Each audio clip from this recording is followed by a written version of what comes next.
देशात गेल्या काही दिवसांपासून डीपफेक व्हिडिओची प्रकरणं गाजतात। रश्मिका मंदाना, आलिया भट्ट ते रतन टाटा यासारख्या दिग्गजांनाही डीपफेक व्हिडिओमुळे त्रास सहन करावा लागलाय।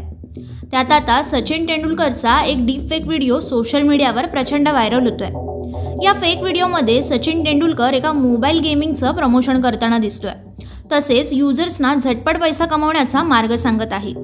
फेक व्हिडिओत सचिनचा वापर करून त्याच्या तोंडून असं सांगण्यात येतंय की मला माहीत नव्हतं की पैसा कमवणं इतकं सोपं आहे।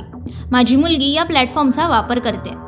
हा व्हिडिओ व्हायरल झाल्यानंतर लगेचच सचिन तेंडुलकरने याबाबतीत स्पष्टीकरण दिले आणि सध्याच्या तंत्रज्ञानाच्या युगात होत असलेल्या गैरवापराबाबत चिंताही व्यक्त केली आहे। सचिन तेंडुलकरने त्याच्या पोस्टमध्ये लिहिलंय, हा व्हिडिओ फेक आहे आणि फसवणुकीच्या हेतूने बनवला गेलाय। तंत्रज्ञानाचा अशा प्रकारे वापर चुकीचा आहे। माझी तुम्हा सर्वांना अशी विनंती आहे की जाहिरातीतील असा हा व्हिडिओ दिसला तर रिपोर्ट करा। सोशल मीडिया प्लॅटफॉर्मला सुद्धा सावध राहणं गरजेचं आहे। यांच्या विरोधात केलेल्या तक्रारीवर लवकरात लवकर कारवाई केली गेली पाहिजे। त्यांची भूमिका याबाबतीत खूप महत्त्वाची आहे।